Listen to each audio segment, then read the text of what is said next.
if we don't get to it because we do have a jam-packed agenda this morning, so we're going to get right into it. Thank you all for your patience.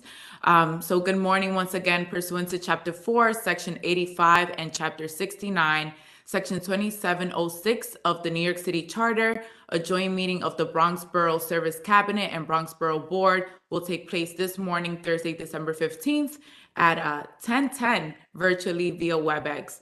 So I will begin with roll call, and I will start with the community boards. CB1, Chair Parks. CB2, Good morning, Madam Deputy. Felicidades, Ralph Acevedo, District Manager. good morning, Rafael. Great to see you. Great, thank you. CB3,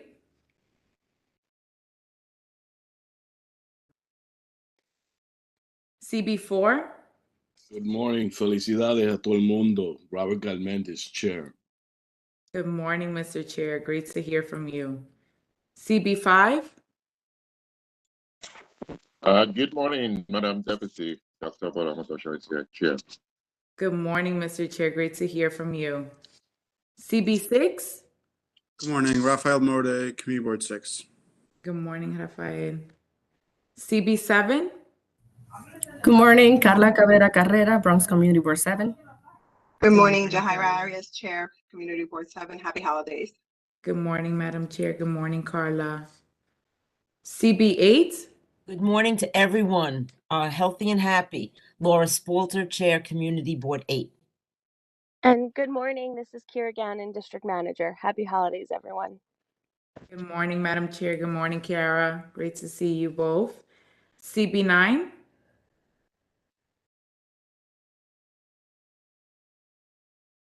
CB10,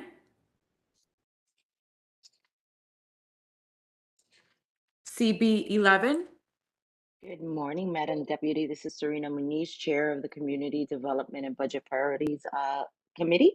Present. Happy holidays, everyone. Happy Felicidades. holidays. Gracias. Thank you. CB12, Good morning, Beatrice, Chair. Happy holidays to everybody and Happy New Day.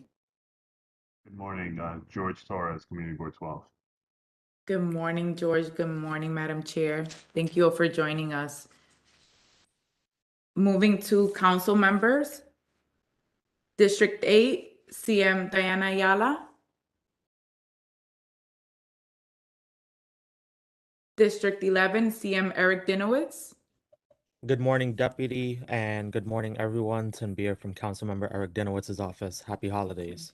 Happy holidays. Great to see you. District 12, CM Kevin Riley. Good morning, everyone. Good morning, Madam Deputy Simone Jones, Chief of Staff for Councilmember Riley, present. Good morning, Simone. District 13, CM Marjorie Velasquez.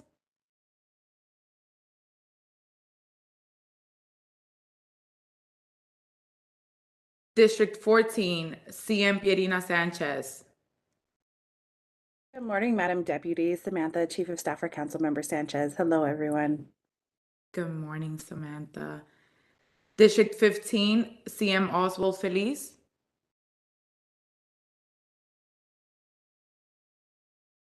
District 16, CM Althea Stevens. Hey, what's going on, everybody? Tyreek Israel, Deputy Chief for Councilmember Althea Stevens. Good morning, Tyreek. District 17, CM Rafael Salamanca. Good morning, Madam Deputy. Shannon Knotts, representing Councilmember Salamanca. Good morning, Shannon. Great to see you. District 18, CM Amanda Farias.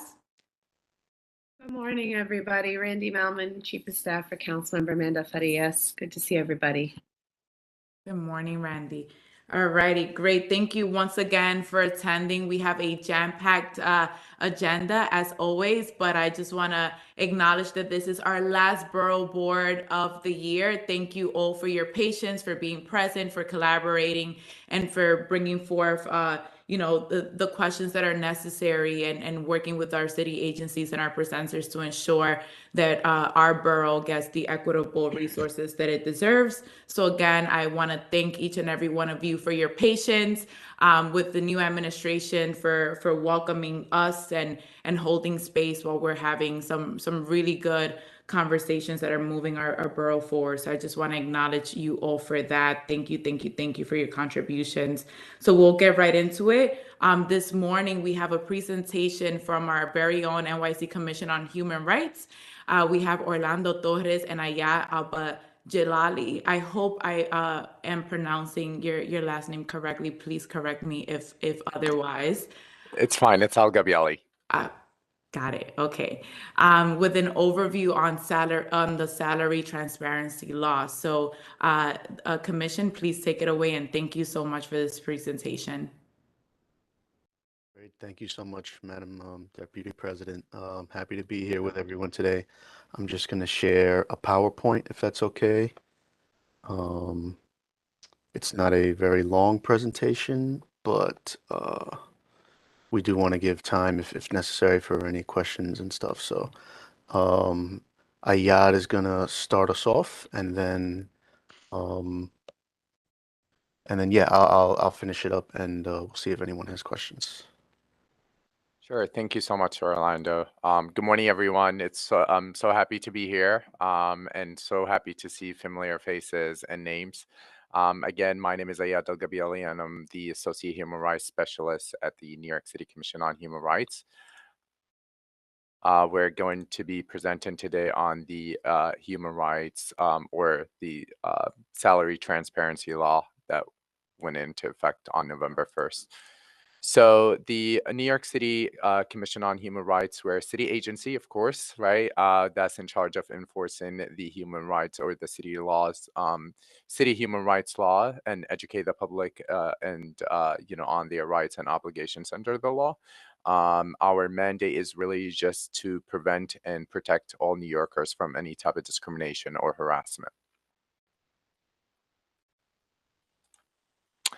History, Committee on Unity, and it was, it was established by Mayor LaGuardia in 1944 to make New York City, as it says on the code here, to make New York City a place where people of all races and religion may work and live side by side in harmony and have mutual respect for each other, and where democracy is a living reality. And, over the decades and years and different administrations, the commission have evolved in including new protections, and we'll talk more about that. So what is the commission? We have different branches at the commission. The two main branches is the Community Relations Bureau, which is us, me and Orlando come from, which we promote, equality, understanding, mutual respect, and also work with the public, both the private institutions and public institutions, such as faith-based community organizations, elected officials, and much more. And most importantly, we educate the public. We educate, regular New Yorkers and lead programs and campaigns and host also trainings and presentations like this one. And the other main branch, which, is the Law Enforcement Bureau, which accepts complaints, initiate investigations, files commission, initiated cases, and bring those cases before oath, which is the city's Office of Administrative Trials and Hearings. And then we have the Office of Mediation and Conflict Resolution, which provides, mediation services to facilitate resolution of cases filed with the law enforcement. And the cases that are referred by the Law Enforcement Bureau and all parties must agree to mediate. And it's very, independent from any other commission office to ensure, of course, neutrality. And then we have the Office of the Chair, which, includes our commissioner, issues the final decision, orders, and legal enforcement, guidance, and rules and regulations, which also works with, engages in policy discussions with commission stakeholders like the mayor, city council, and much more, and the public, of course. So what is the city human rights law, right? So again, when you think of that law or when you hear CCHR, the Commission on Human Rights, just think that the first thing that should come on, in your mind is prohibits discrimination in several areas that include employment, public accommodation, housing, discriminatory harassment, and bias-based profiling by law enforcement. In most cases, the incident of the discrimination must have occurred within the last year to file a complaint with us or with the commission. But for gender-based harassment, the time period has been extended to 3 years. And these incidents, or we only take cases that cover incidents in New York City. Individuals may also file a claim in court up to 3 years after the last discriminatory act instead of going to the Law Enforcement Bureau, at the NYC Commission on Human Rights. So in order to take a case, we need to establish the discrimination, and you must generally show that the discrimination occurred and that a certain relationship exists between the people involved to be covered by our law. For instance, employee, of course, will have a direct relationship with an employer, a tenant with a landlord, and a customer with a public accommodation. So discriminatory harassment and bias-based profiling are different and will be covered later in the presentation. So employment discrimination and protected classes. And we'll talk more about the protected classes, but today we're just going to be very brief on the law that just passed because we want you guys to be, informed. But these are some of the protected classes in under the law, which I think about, correct me if I'm wrong, Orlando, but we have about 28 protected categories, and these are just some. So who is protected? Individuals may file with the City Commission on Human Rights if they work in New York City. The employer has 4 or more employees. For most areas of protection, 1 or more for domestic workers. The reason we say domestic workers, especially 1 or more, because we have new protections that were enforced or went into effect earlier this year in March 2022 for domestic workers. So please, if you have constituents who are domestic workers and they're reporting any type of discrimination or anything happening, please let us know. We'll, I think I know many of you as well as Orlando. We'll share our contact on the chat, so please connect them to us. We're here really to help. The last incident again with discrimination occurred within the last year, but remember you could always file your own court case within and they will take it even within 3 years of the last discriminatory act. Next, please. So determining if an employer has 4 or more employees. So what the commission looks at is the employers themselves, independent contractors and freelancers, employers, parents, spouse, domestic partners, or child if they're working there. And this is the most important thing, right? Employees do not need to all work in the same location or in NYC making this calculation. For instance, if I am an employer and I have 4 different bodegas, right, or 3 different bodegas, typically a bodega will only need 2 workers, a cashier, or maybe a deli or a stock, someone to do the inventory. So the commission will look at, those 3 different locations and calculate the employee size. So protections in employment, right? Many kinds of employees have, are protected under the law, including interns, either paid or unpaid, undocumented workers, part-time workers, domestic workers, independent contractors, and freelancers. Great. Thanks so much, Ayad. Thank you. So sorry for not introducing myself at the beginning, everyone. I'm Orlando Torres. I'm the director of the Bronx office for the Commission on Human Rights. I work closely with Ayad Al-Gabiali, Samelis Lopez, Tabitha Gonzalez. Many of you probably know some of them. And so Ayad just kind of gave us a brief overview of the commission, how we're structured, a general idea of what the law looks like. And like he mentioned, we're going to focus specifically on salary history law and salary transparency law now, because the transparency law is a kind of a brand new addition to the law that just took effect in the 1st of November.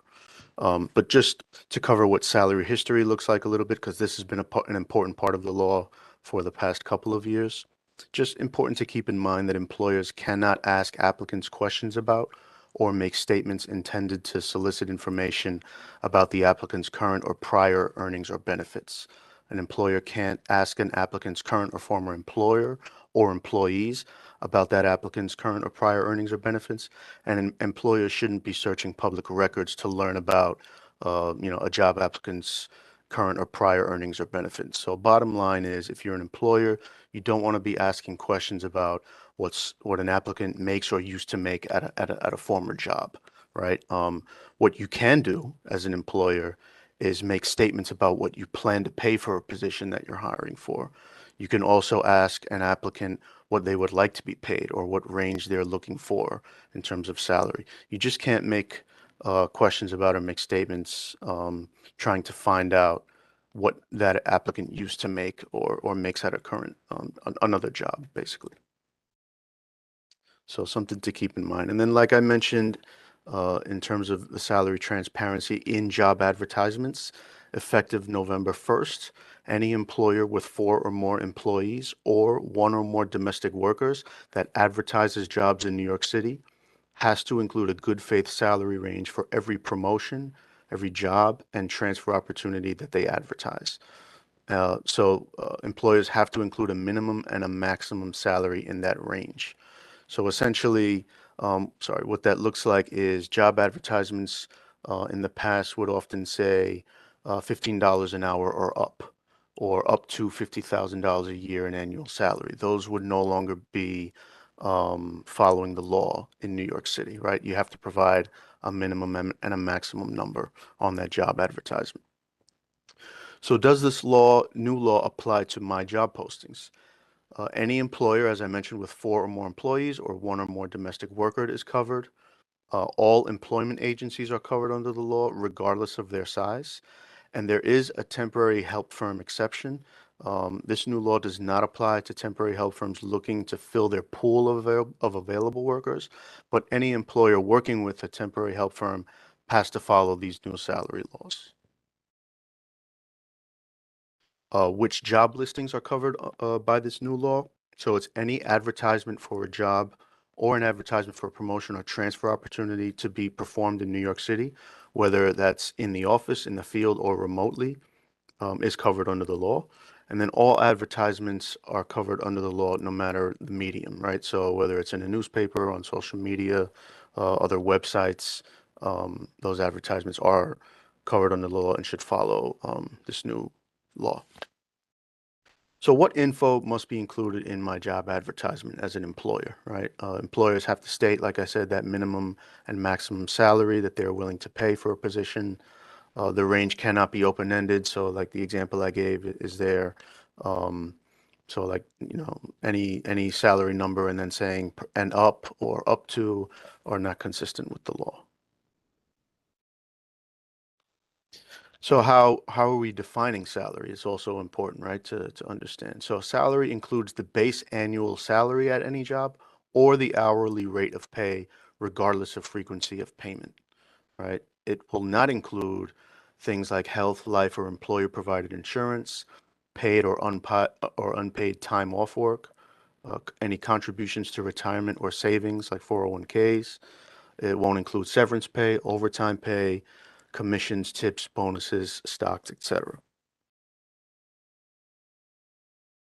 So how will this law, the salary transparency law, be enforced?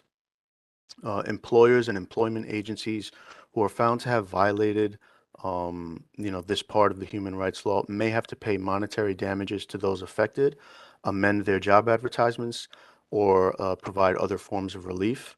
But the Commission on Human Rights will not be assessing civil penalties for the first complaint that we receive about an employer, as long as that employer has fixed that violation within 30 days upon receiving a notice from the Commission, right?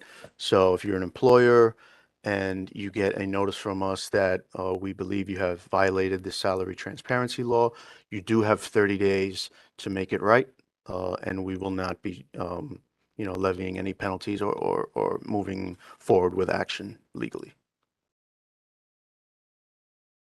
In general, this information applies to all cases that come to the commission. We can, provide trainings, share training materials, and answer questions in a lot of different languages, both for people who bring claims to us and people who are the subject of the claims. And then where there are allegations of discrimination that are reported to us, we can send letters to employers or housing providers informing them of their obligations and protections under the law. We can investigate them and file complaints. And with those complaints, if they, move through the process, we can impose up to $125,000 in civil penalties for violations and up to $250,000 for violations that are the result of willful, wanton, or malicious conduct. And these penalties are in addition to other remedies that can include, but are not limited to, ordering to provide accommodations that were denied, mandating attended trainings, back pay, emotional distress damages, and other out-of-pocket expenses related to, the discrimination in question. So just wrapping up a bit, you can contact us in a lot of different ways. As Ayad mentioned, we're going to leave our contact information in the chat. You can always tell your constituents, clients to call 311 and ask for the commission rights, or they can call us directly on our info line, which is 212-416-0197, and I'll leave that number in the chat as well. You can check out our website for the latest and most accurate and diverse information. We have tons of one-page guides for employers, housing and public accommodation providers, the public. We have frequently asked questions, legal guidance, and a lot of this stuff is in many different languages, right? So it can be really useful for folks who are representing and serving, the diverse communities of the Bronx. So that's going to be at newyorkcity.gov/human rights. And that is our presentation. I want to thank everyone for their time and open it up to questions if there are any. Thank you so much, Ayad and Orlando, for that very detailed, robust presentation. Any questions? I see a hand or a mitten. Ken Brown. Thank you, Deputy Borough President. Yeah, it is chilly today. Thank you very much for the presentation. I know our office has corresponded with you a little bit about this, and I just want to clarify what kinds of employment solicitations are covered. So the question came up regarding contract workers, consultants, if there is an RFP, RFI that is issued that would have an employment component. Are those all covered, and how would they be covered? In particular, there's a coalition that we work with that will eventually put out an RFP for a consultant. How would the salary transparency law apply to that? So if the question is, so I think it would be that, and I can double check this with policy, but my understanding is that any RFP that's looking to hire a consultant would still need to follow this procedure. And then if those consultants are then hiring people themselves, and they also need to follow this law, if that's what you're, if I'm getting the question right. Yeah. So Spot on. I will double check that in terms of RFPs, since, we obviously I didn't make a mention of that in the presentation, and it's not part of our slideshow. So that's actually a really good point. But I definitely have not heard anything to the contrary. So I would imagine that it's probably best practice to just proceed following that law. Yeah. Thanks. Okay. Thank you. Yep. And I just shared our fact sheet that's available on the website as well. So you could see an FAQ there with like a list of questions and how the commission will go about answering those questions. And I have a quick question, just for clarity, this implementation is happening immediately, right? Or is there? Yes, it's Yep. taken effect as of November 1st. Great. Yep. Any other questions? I would just add, if anyone wants this presentation or any other presentation, I mean, the human rights law is very complex, and as you saw, we have more than 20 protected classes. So please do reach out to us, and we're happy to present to your members or community, or invite us if there's anything happening on the ground and would like us to come and share some information with your constituents or community members. Please do let us know. I have a quick question before I let you both go. On the city level, how quickly, I know that the law is effective immediately, but how quickly are city agencies kind of redrafting their job descriptions to display the changes? And is there a template that the commission is sharing with different city agencies that may be available to our community boards and our elected officials? Let me get back to you on both. I have not seen a template, I'll be honest with you, that we have. I can't imagine that would be very hard to come up with and send out. Just as a So- guide, I think. Yeah, sure, for sure. folks. Wonderful. For city agencies. And yeah, I mean, I personally haven't like gone through different agencies to see like what their postings look like as of now. We're not expecting, things to, everyone to kind of be able to change and adjust this at the drop of a dime, which is kind of like why we made it a point to make sure that everyone knows that for that first offense, there is a month period after you've been notified by us to change what needs to be changed. But yeah, I'll get back to you on Beautiful. both of those things. Definitely. Thank you. Thank you. Thank you so much, CCHR. Appreciate your presentation, and thank you for always joining us and keeping us up to date with the new laws and implementation. Thank Thanks you. so much. And before we move on to our second presenter, I just want to acknowledge the city agencies that are on the call for everyone's awareness. We have the Mayor's Office of Community Affairs Unit on, DYCD, DEP, Department of Aging, the Comptroller's Office, DOT, DSS, DOHMH, DCP, DOB, DOF, DOE. I hope I didn't miss anyone. New York City Parks. And parks. Look at that. Thank you, Val. Thank you for being on. We have a great array of city agency representation. So thank you for being on this morning. And with Deputy? that, yes. I'm sorry, just want to acknowledge transit. The MTA is also up. And the MTA is on, of course. Thank you, thank you. And with that, we'll move on to our second presentation on the Bronx Metro North stations. And presenting on this topic, we have the Department of City Planning. We have Daniel, Michael, and Laura. Take it away. Thank you. Thank you, Janet, and thank you for Great to inviting us see here. you. Good to see you as well. I'm going to share my screen if that's okay. We have a very brief presentation. And apologies, we're just jumping from an all-agency meeting. It's a busy week here. Right.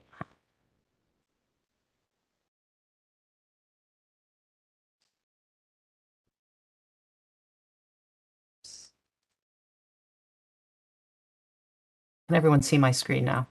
Yes. Here we go. Great. Thank you. Thank you. Great. So we'll keep this shorter today. We really appreciate everyone inviting us out, having us here for this meeting. We're excited for the planning work. We just wanted to make sure that all of you were aware of some of what we've been doing, but also some important coming timelines for the planning work. So with that, I'll just jump right in. Obviously, the big news last week was the official construction on the 4 new Metro North stations in the East Bronx.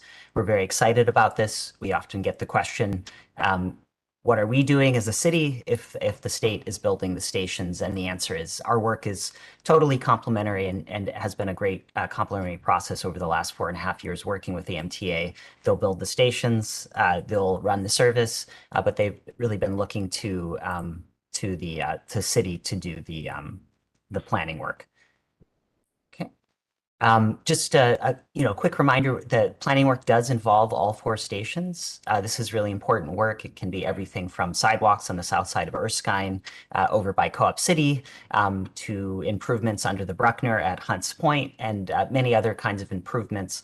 But more immediately, we have a couple of meetings. We had a meeting Tuesday night, and we'll have a meeting this afternoon at 1 p.m., which will be the second of those meetings to discuss proposed land use actions specifically at Morris Park and Parkchester Van Ness. These are the only 2 stations where land use actions are proposed, and so we need to advance this work, and we're working towards a January 9th scoping hearing, at which time the details will be shared, and we're asking the public to please comment on those, but we're in advance of that having these info sessions.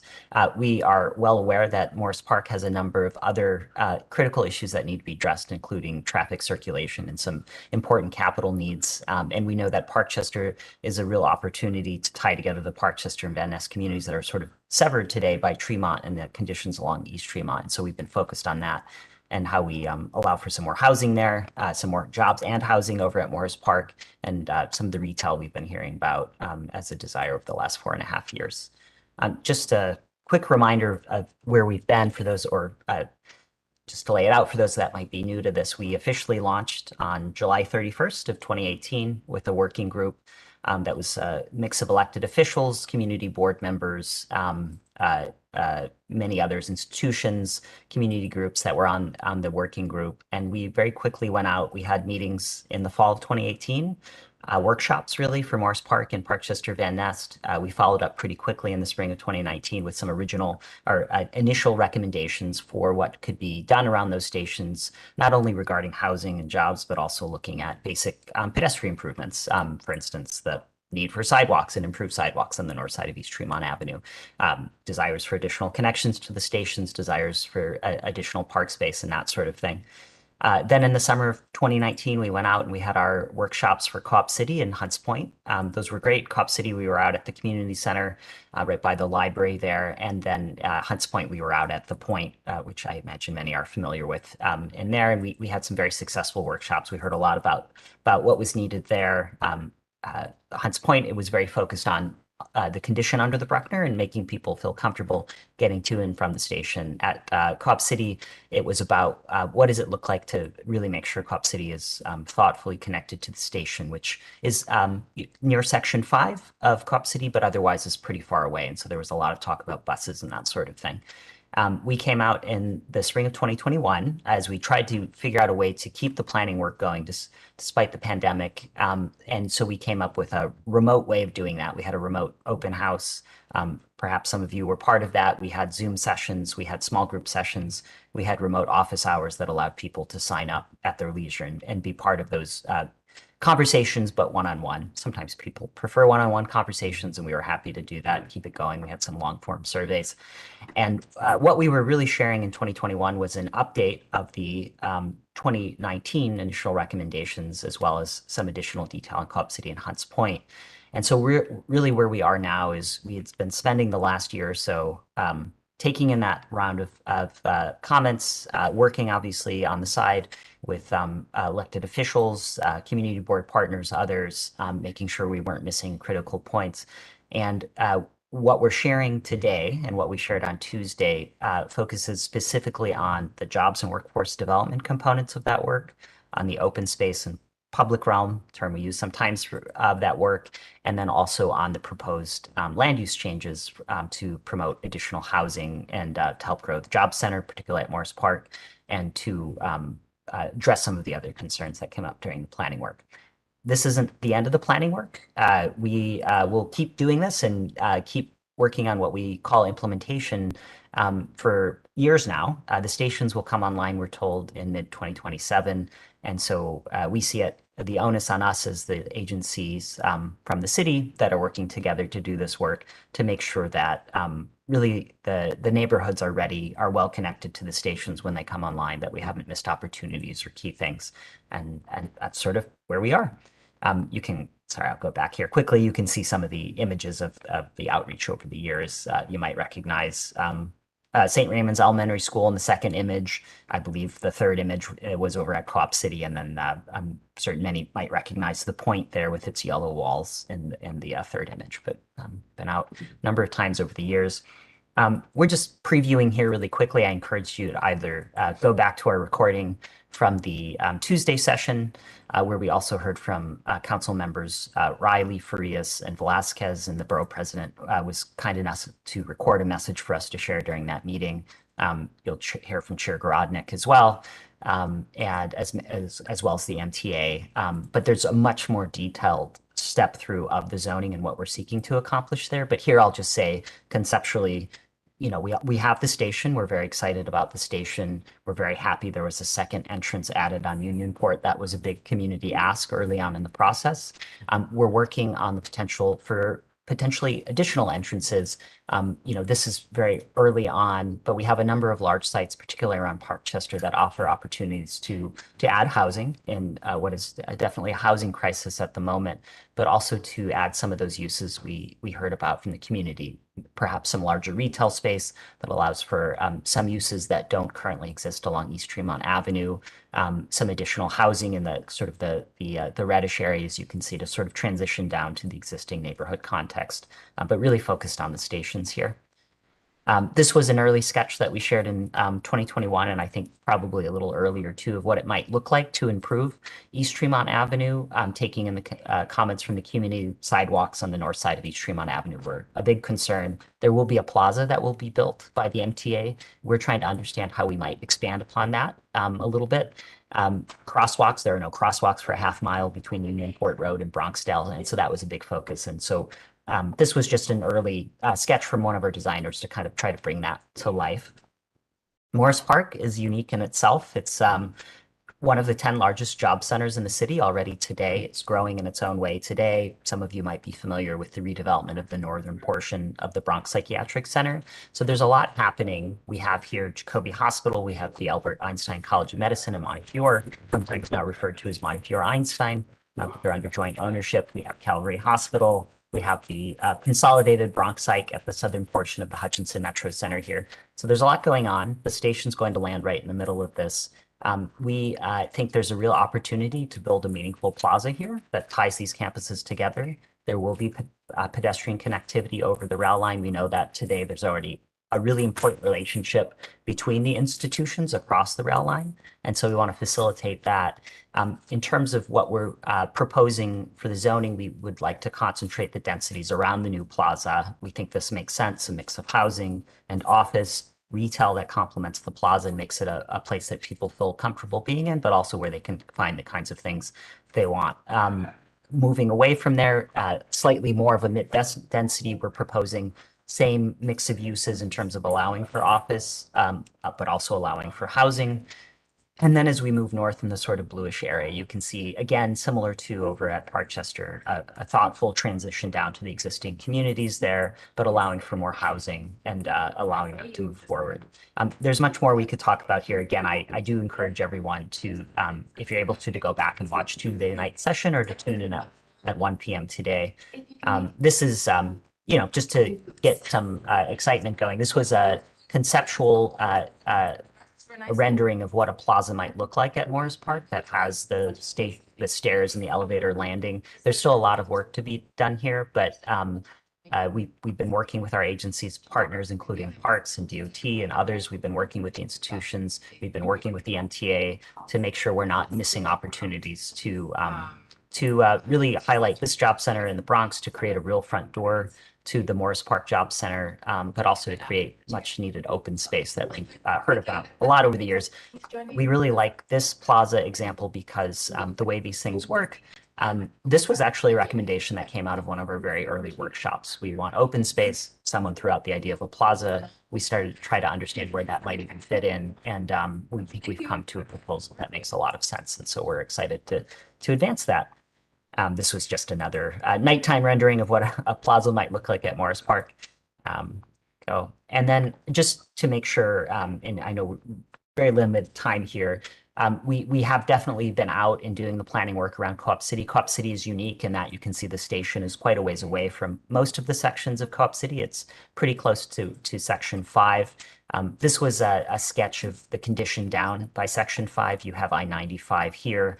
The way the engineering works out on the station, it's going to align roughly with DeRimer Avenue, the entrance. And so we've been focused on sidewalks. We've been focused on important crosswalk and pedestrian safety, also buses, having conversations with NYC Transit so we can revisit the design of the bus routes. We know there was a lot of concern when those were redesigned a few years ago. We were out to hear Andy Byford speak to the Co-op City community about that.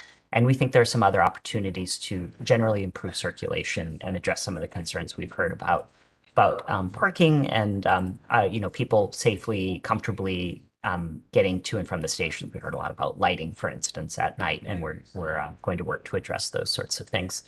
And then, not to be forgotten, Hunts Point is totally unique in and of itself. This station will be landing where there was a former station, the old Cass Gilbert structure here. For 100 years ago, there was train service to the station. The MTA will be building a plaza here. That is a recent development. We're very excited about that. That'll be on Garrison Ave. There'll be an additional entrance that will provide for more direct connections to Del Valle Square. Importantly, this is the only station that has a close connection to the subway. So we think it'll be a really important point of transfer. And we know that there's a lot of friction created by the noise and the traffic and a lot of the conditions under the Bruckner today. So we're working to address those, understand what the right way to address those is. And so it's a little more focused. And I think also just an important point here is Hunts Point has its Hunts Point Forward plan, excellent plan that was recently released. Planning process led by EDC and the community there. And a lot of that plan reflects our planning work over the years and vice versa. Our planning work reflects that planning work. And it's been an important a bit of coordination over the years. And it is one of the reasons we've kept this very focused on where we can add value so we're not creating planning fatigue for the community either and confusion about who's doing what here. This was just an early rendering, again, I believe from 2020 or 2021, showing what some of those improvements might look like: expanded pedestrian space, reduction of the crossing to a single crossing on this side rather than two, as you see it today. There's a little island if you were to go out there. There have been some developments over the years. We now know that there's an illegal structure here that will be removed and there will be more direct access to that entrance and some things like that. But again, this was an early sketch of what this might look like. And really with that, I'd just like to end and just note that, again, we've been having public info sessions for the Morris Park and the Parches Van Ness station areas. We'll come out for Hunts Point and Co-op City in the spring. But Tuesday and then today again at 1 p.m., we'll step through the planning work around the jobs, workforce development, the open space planning work, and then importantly, the land use actions that we're proposing. Sharing a little bit about what we've been doing over the years to make sure everyone's familiar with that, and then talking next steps. Also, very importantly, we have scoping scheduled for January 9th, 2023, so pretty early in the new year, to talk about the proposed land use changes at Morris Park and to launch the official work around understanding the impacts of what the proposal, impacts of the proposal would be. So we encourage people to come out. We can share information about that. That'll be at 2 p.m., I believe, to 5 p.m. that day it's scheduled for. It will be remote. We encourage constituents and elected officials and board members and others to issue comments if there are things that you're seeing there that you think could be improved or maybe additional ideas you might have. But it's an important step in the work, and so we want to get the word out about it today. We will continue to have meetings into the new year. We're working to understand a concept that was brought to us by the new head of strategic planning for Montefiore Hospital, Ruben Diaz Jr., former Bronx Borough president, this concept of a wellness village and what that means. And we're lucky to have the assistance of the Urban Land Institute, and we look forward to doing a workshop in the spring on that. Again, the Hunts Point Co-op City sessions, and then a release of a more final plan book, including a focus on jobs and wellness planning in the summer of 2023. And we're looking at entering into ULURP sometime in the fall of 2023. And that's kind of where we are right now. that's probably not enough detail, but for the time we have, I think maybe we can end there. And if there are any questions or any other comments from the Bronx team or the DCP team. Thank you. Thank you so much, Michael. Any questions from the board? George. Let's see. George has his hand raised. George, go ahead.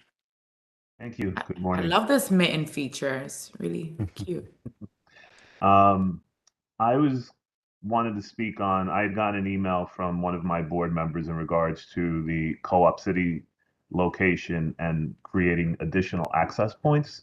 And he was referencing the Co-op City location is Community Board 10, Council District 12. He wasn't necessarily talking about that access. He was talking about across the hutch, creating an access point for the folks who live in Community Board 11, Council District 13. Is there any conversation about I think his specific point was adding a pedestrian bridge over the train station or the hutch. I can't, I think it's from Stillwell Avenue. I'm not specifically sure, but creating an access point that way so that you have more people, because I happen to live in Section 5 in Co-op City. We're ecstatic about this and the possibilities, but creating more access points reduces foot traffic and car traffic into Section 5, which only has one access point, which is the Hutchinson River Parkway street, I forget, or avenue, whatever we call it, which is one way into Section 5 and one way out of Section 5. So creating that additional footbridge or some sort of access point allows people to gain access to that. So can you comment on that? Yeah, I'll just say I appreciate the comment, and I think conceptually I understand exactly where this is coming from. We do know that there's like a pedestrian connection that runs along I-95 today.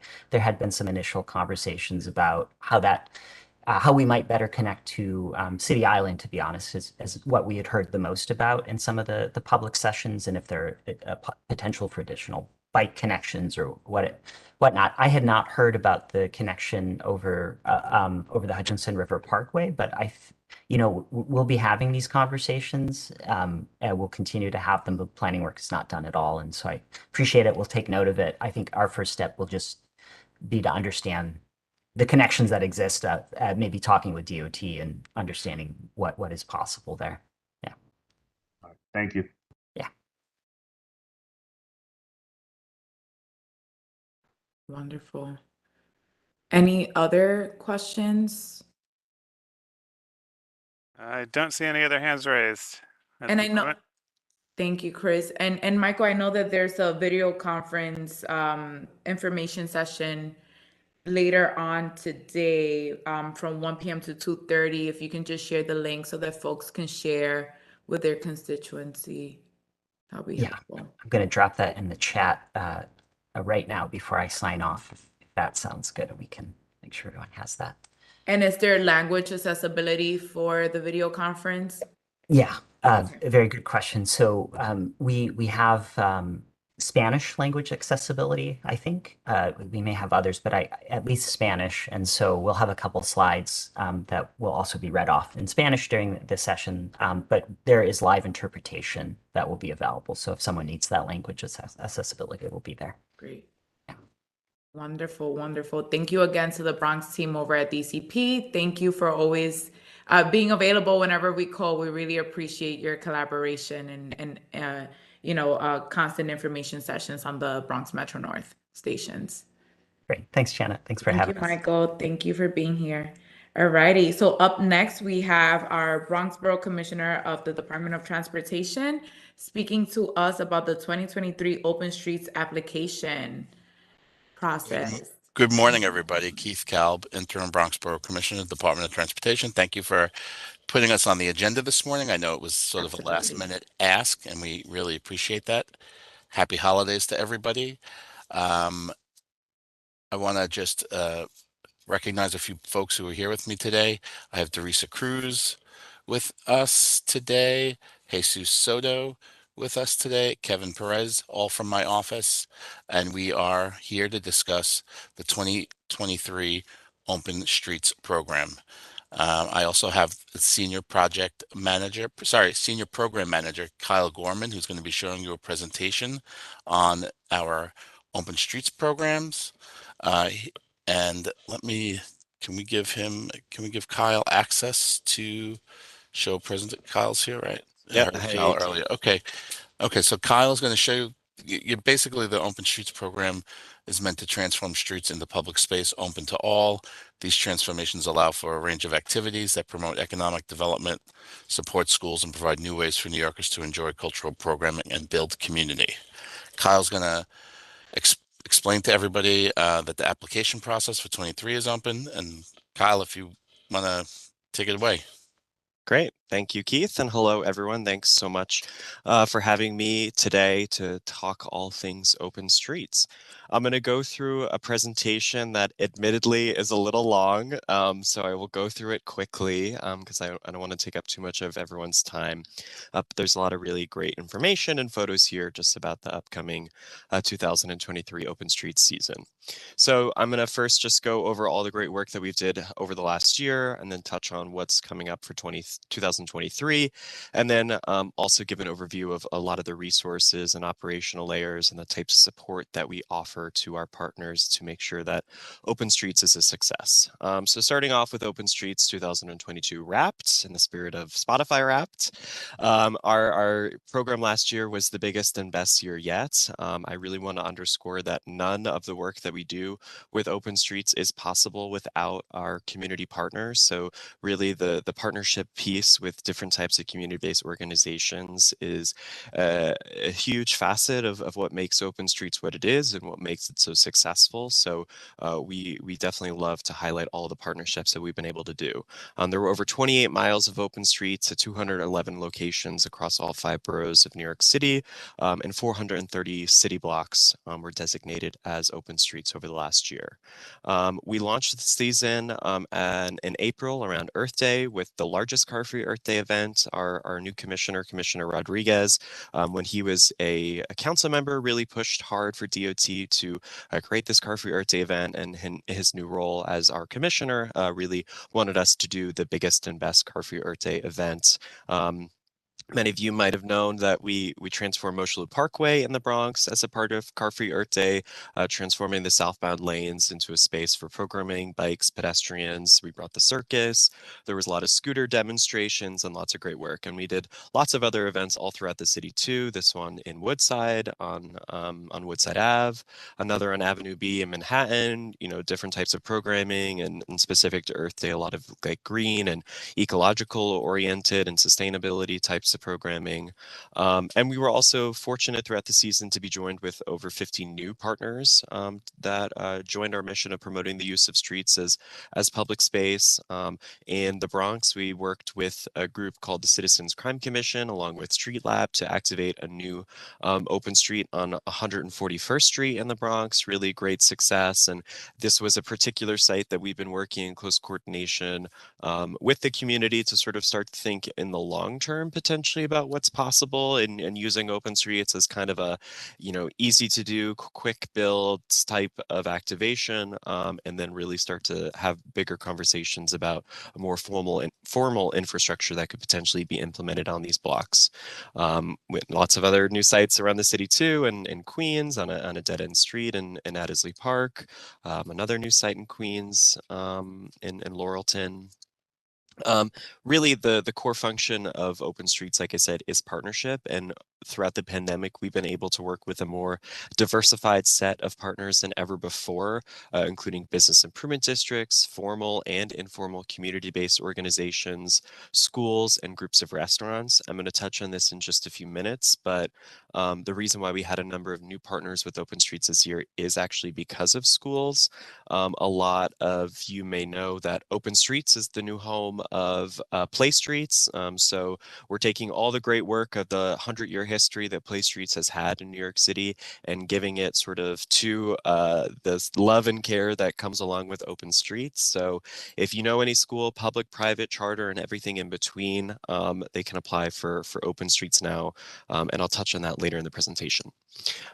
We released an economic benefits report back in October, just demonstrating that open streets actually, in fact, are good for businesses, especially for more of our restaurants and bars and retail style businesses. Open streets corridors across the board were significantly outperforming non-open streets corridors as a part of this analysis. So looking forward to continuing to highlight this as a tool for people who might not understand the benefits of open street or might be apprehensive about open streets, and show that actually no, in fact, that economic development is a huge component here.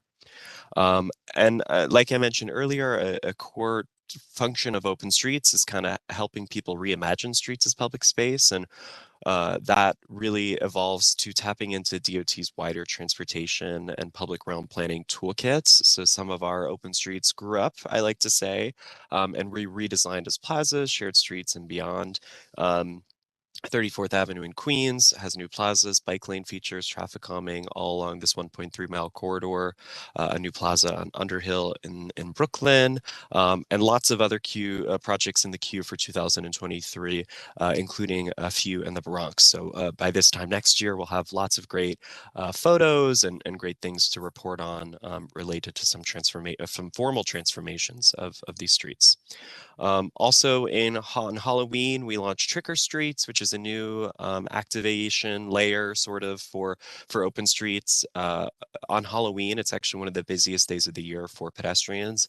It's unfortunately one of the worst days for injuries and folks getting killed as they walk on New York City streets and actually across the entire nation. So we wanted to go really bold on making sure that not only are we, of course, facilitating amazing spaces for people to celebrate all that comes along with Halloween, but that they were also able to do it in a much more safer manner when you remove cars from the equation.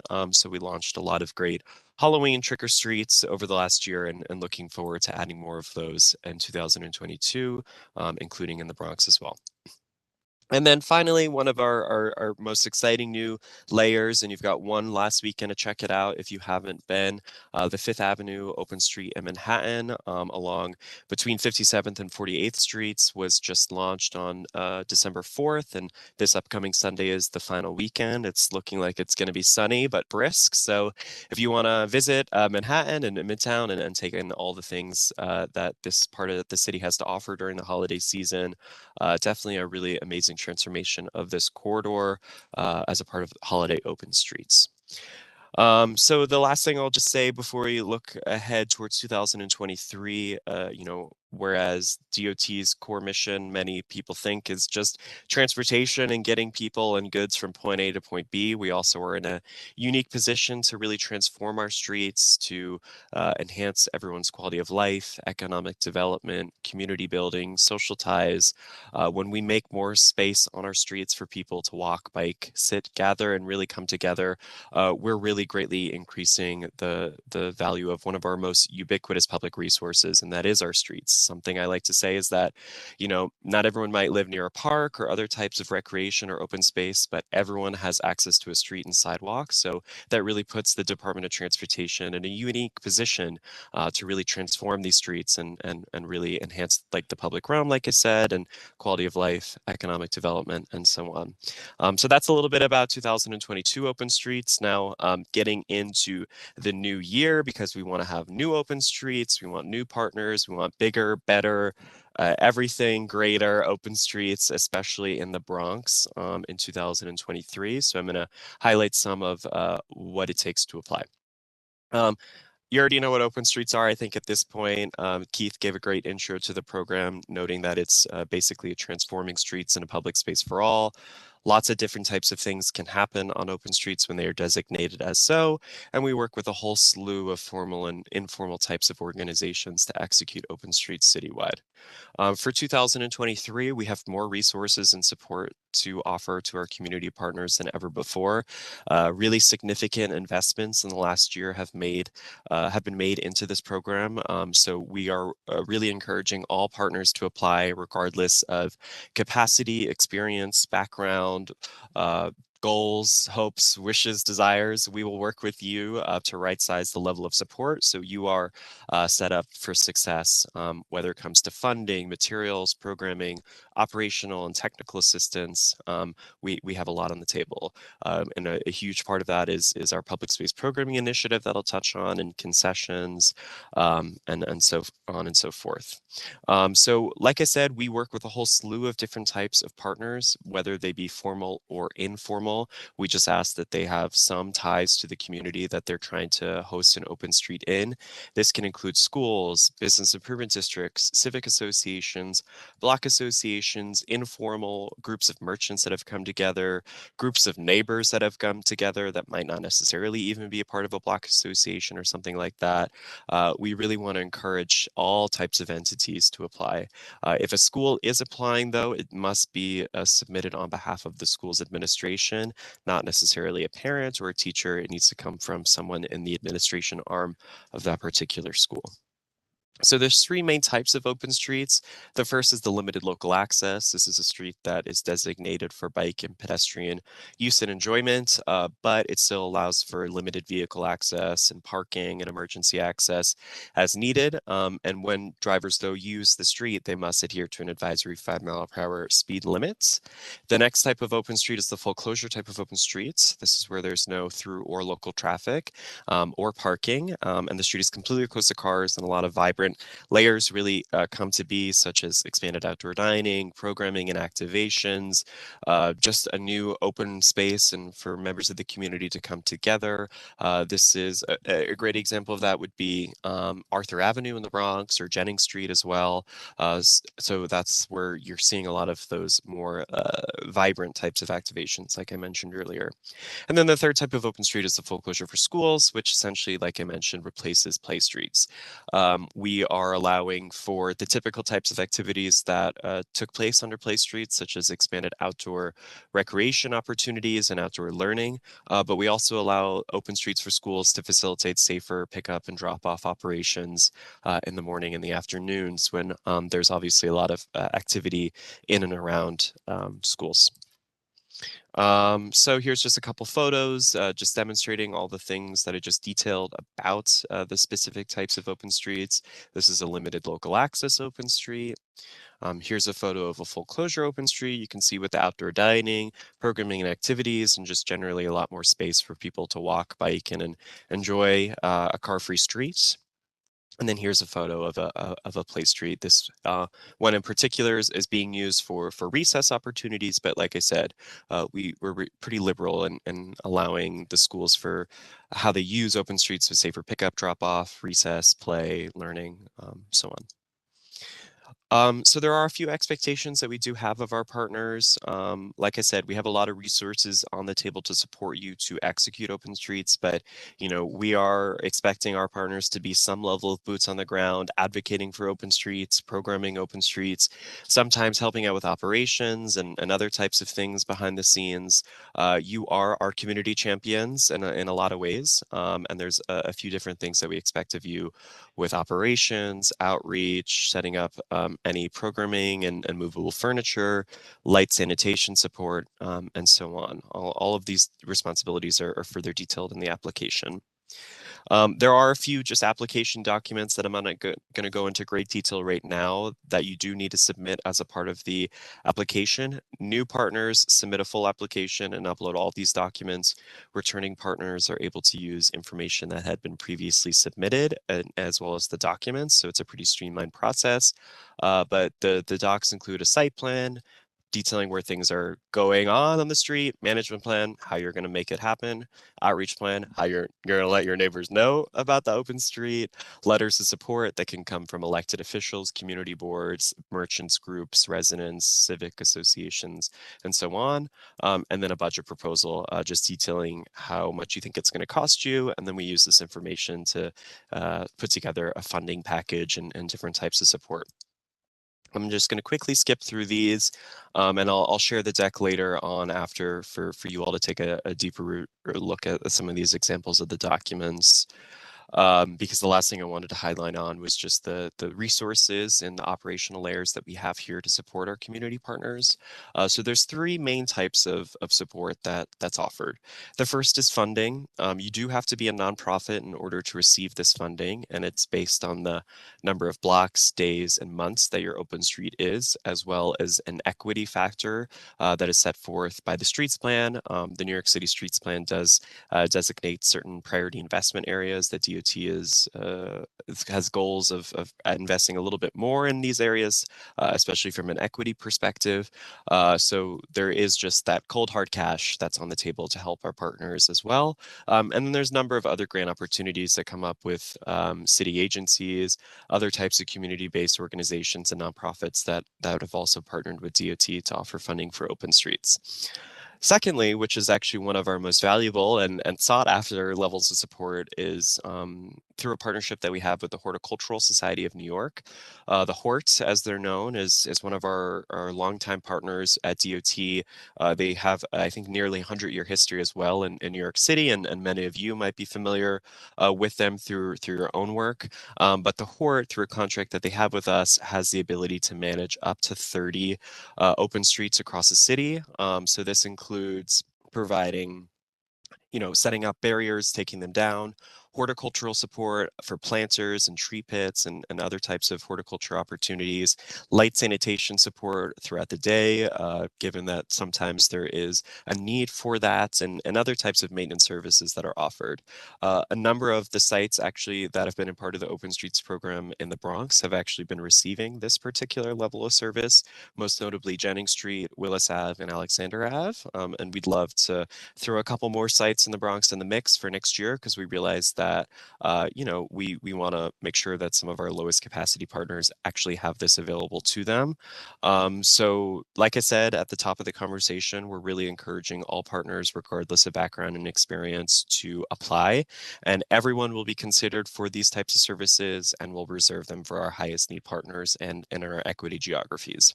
And then the final level of support is some technical assistance that's offered by us and the Hort as well. We have a brand new catalog of all different types of programming options through the Public Space Programming Catalog that was released just this past year. This is a great planning tool for partners to use to take the funds or their own that we offer, or the funding that they have to activate open streets. Anything and everything is really on this list. Everything from a circus to yoga classes, pop-up libraries, informational services, connecting people to different types of city services and social services. So a really excellent planning tool for our partners. The Hort and DOT, of course, we're always here to help to provide any sort of help with permitting, assistance, navigating the city bureaucracy, working with individuals on the ground, working with elected officials, community-based organizations. We are really here to help. And then the final level of assistance we provide is giving you all the tools for success, the materials, such as movable metal barriers, furniture, signs, cones, and so on. So yeah, we're going to skip that. Like I said, we have a new public space programming initiative with a catalog that has a lot of great offerings on it that people can use to activate open streets. If you want to take a look at the catalog, I'll drop the link in the chat afterwards, but the link on the screen now, nyc.gov/public space programming, is where you can learn more about this initiative and also take a look at the catalog, which is also open to the public to use for things outside of DOT's infrastructure. We really want to encourage, obviously, to use it for open streets and our plazas, but it's definitely a great tool for your work that goes beyond the streets. There's a lot of different things, like I said, that are on in the catalog promoting active and healthy living, such as a yoga class, arts and culture. We brought the circus to a number of open streets all across the city, including in the Bronx this year. Crafts and design, really, promoting the street as a canvas for artists. Learning and education, no better place to read a book and learn something than on a New York City street. Programming for dogs has also been really, really popular this year. One of our open streets in Fort Greene, Brooklyn, 11% of all users of the street are actually dogs. So open streets are definitely there to support dogs and all types of animals if you'd like. And the last thing I'll say about programming is that really do not underestimate the power of the movable chair. People really gravitate to obviously being able to sit, but also being able to sit and gather in the way that they want, ever so slightly just shifting the table or chair, whether it to be to follow the shade or follow the sun or see something that's going on. Everyone I think knows that it's great to sort of just take a seat sometimes, but having the movable chair really is a great programming element at the end of the day. I'm going to skip the concessions piece in the interest of time and just lastly highlight next steps. The application is available online at nyc.gov/openstreets. The deadline for applications is for anyone who's looking to launch before June 30th, has to apply by January 31st. If you're looking to apply July 1 or after, you have to apply by April 14th. If you need any help with applying, we are here to help. We are happy to brainstorm, kind of just throw paint at the wall, see what sticks, and talk you through it, and really provide a boutique level of service to anyone who wants it and needs help with applying. So I'll drop my contact information in the chat. I'm also, I know that there's a lot of community boards and elected officials and other types of organizations on the line today. I'd be happy to come and present at any of your upcoming meetings to talk about open streets, or if you want to connect me specifically to a partner that you know in your network, happy to do that. So really appreciate you all for having me today. Thank you so much. And if there's any questions, I'd be happy to take them. Thank you so much, Kyle, for giving us the year in review, but also walking us through the process. George, I see your hand raised. Yeah, hey, thank you. So I have, I guess, a question and a comment. My question is, and this is a little sort of, we're exploring the possibility of an open street versus a request to create a new park. There is an unfinished street in our district on Burke Avenue. I may have discussed this with Keith before, but I think there are benefits to the open streets program. But as I said, it's an unfinished street. So I guess what I'm asking is, would there be capital funding because since it's unfinished, it's basically a forest right now. And it's right smack in the middle of private homes that are never going to get this done on their own because they don't have the monies to design a street or file a builder's pavement plan. That this can be created as an open street, and because they're seasonal, it might give them the greatest flexibility. And I know you said that there's some funding, but it might just be easier for you to do this than put it through the Parks Department, which would then involve a decades-long process before it got done. So I was just wondering if there's an opportunity there from the Open Streets program, because that's what we've been debating. And it's right next to Hafen Park, so we already have a park there. But like I said, this is an unfinished street that's sandwiched between private houses. It only runs for 3 blocks, and then it's cut off by the 5 train. So that's my first question. My second question, you touched on this, but my biggest concern with the Open Streets program, and this is just from my experience, we had a group in Woodlawn that had applied for Open Streets, and it seemed very haphazard the way it was granted. I was getting phone calls from the NYPD like, what the heck is DOT doing? And I'm curious about the coordination because the buses the MTA was unaware of the buses that run down Webster Avenue. You gave them a significant number of blocks. You basically gave them what they requested. But then there was no management of barricades or anything to that effect. So, for example, I guess they reached out. It was incumbent upon them to reach out to the NYPD to request the barricades, and that's when NYPD was notified, and they flipped out.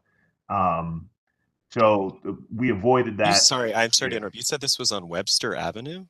Yeah, Webster Avenue, Woodlawn. I forget the name of the group, Woodlawn something, and they had This made the was, request. sorry, George, I just want to clarify. This was north of 233rd, between 233rd and McLean? Yeah, you gave them 235, maybe 235th Street to like 238th Street or something like that. And really Collect- quickly, I just want to Woodlawn acknowledge the time. We're Collective. at Yeah. 11:24. We have 5 more minutes for the Yeah. ending. So I Hey, just want George, can we, thank you, Madam Borough President, Deputy Borough President.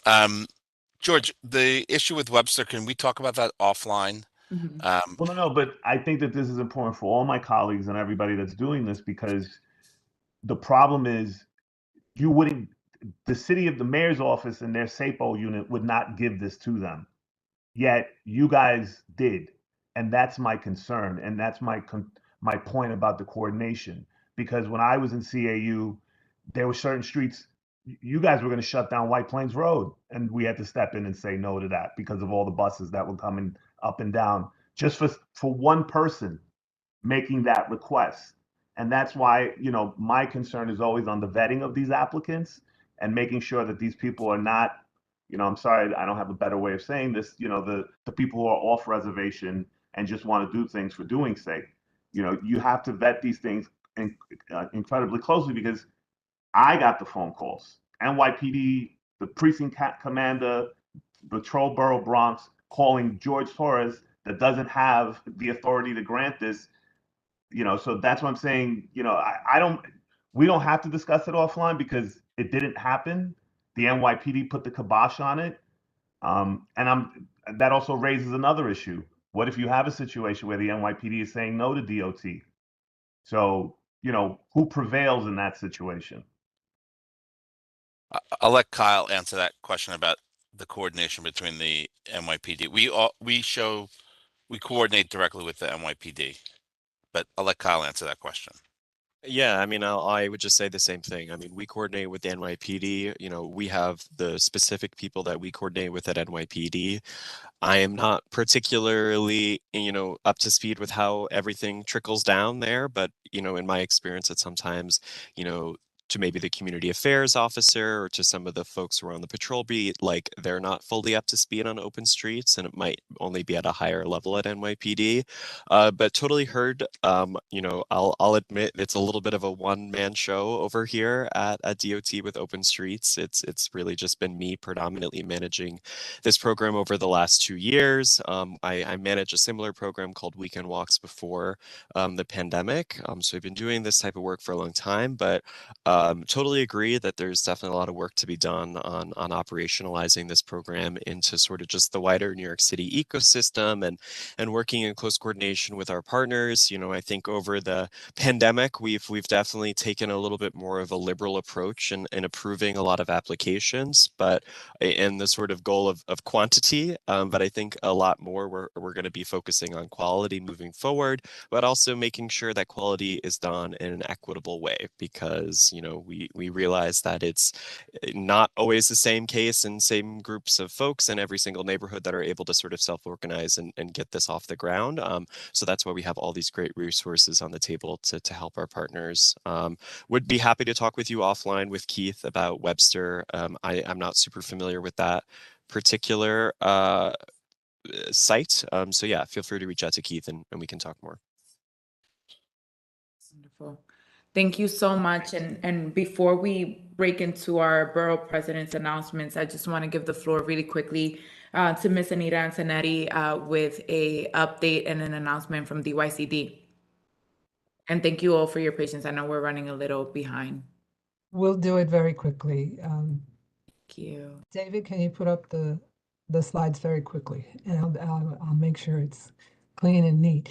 So my name is Anita Antonetti. I'm the Senior Director for the Neighborhood Advisory Board Community Action Board Liaison Unit. And what does that mean? We administer the anti-poverty funding that comes from the federal government that's been around for the last 58 years. So we are the community action agency for this city of New York. Go to the next slide, David. And this was the Economic Opportunity Act of 1964 that required communities in poverty, those residents should have make the decisions of what services and programs are in their neighborhood. And towards that end, DYCD created the Neighborhood Advisory Boards, which are made up of 12 members of the community. They serve for 2 3-year terms, and they meet at a minimum 4 times a year, but every 3 years we have to do a community needs assessment to see what's needed in the community. The members are appointed by DYCD. However, the elected officials who are in these poverty areas have the capability to recommend a member to be on the board. So that's the City Council, the State Assembly, the State Senate, and the House of Representatives. They can recommend people to be on the board. The next slide, DYCD. So there are 41 boards across the city. The Bronx has 11 boards, and these areas of poverty are 20% or more of the population is at the federal poverty level. So that's how they are determined. The minimum age to join the board is 16, just like the community boards. As I said before, there's 12 members. They elect officers to the boards, and they're the closest thing to their community. So they really give good advice to DYCD about the programs. They do the community needs assessment. They also, once the data is analyzed, they look at it, they see the priorities, they decide which priority, the top priorities that they're going to fund, and they also allocate the funding for those priorities. They can then, if an RFP has been issued, they will read the proposals and rate the proposals. So they're all in the decision-making as to which programs are in the community. Next slide, Dave. And this is for the composition of the boards, and I will send this all in so that you all have this. Next slide, David. And these are the benefits that the members can expect to achieve, but many of them, we even have community board members as neighborhood advisory board members. There's no conflict of interest. We've even had district managers, if you're interested, be on the board as well. So there's no conflict of interest with there either. Next slide, Dave. So as I said, this year we are doing the community needs assessment, and we have our survey online for the first time. Usually it's just a paper survey, but now we have it online. We also have the paper survey. The online survey, the first page, there's 12 different languages that the person can take the survey in, whichever is preferred. They can select that right off and answer the questions and submit the survey. We do have paper surveys, so if any of the community boards or any of the community board members would like paper surveys, we also have them in the 12 different languages. So that's pretty much, and we're collecting these surveys. We're collecting it to the end of the year because this is a 2022 survey. We do this survey every 3 years. Any questions? I know it was fast, but I'm available to answer any amazing. questions. I will put my contact information in the chat, and it's great to be home. Bronx is home for me. I'm so happy to Yes. see so many people that I've worked with over the years and still are neighbors. Thank you, Deputy Borough President. Thank you so much, Miss Anita, for being here and again responding to our call on such short notice and offering this presentation in record-breaking time. Really appreciate it. Any questions for DYCD? That was amazing. Wonderful. All right. We want to thank all of our presenters. Thank you all so much. I know that we went over time, but every single presenter provided us with very important information and very important deadlines. Before I go into my announcements, I think DOF had an announcement. And for folks, if you can look at the chat, a ton of resources are being shared, from contact information to surveys to PowerPoint presentations. So please take advantage of the information that's being shared via the chat. Really quickly, I'll go into the Office of the Bronx Borough President announcements later on tonight. Oh, I do have DOF. Mike, do you want to go really quickly? Okay, really quickly, am I unmuted? Yes. Good morning, everyone. This week, along with the Mayor's Public Engagement Unit and the Department of Aging, the Department of Finance participated in a week of action. They called it Harlem to Hollis. It is to engage people in the rent freeze program and other money saving programs from the agency. During COVID-19, we saw a decrease in the participation of these. And as a part of a number of different efforts, we will be at older adult centers across the city to engage and to enroll people in the programs.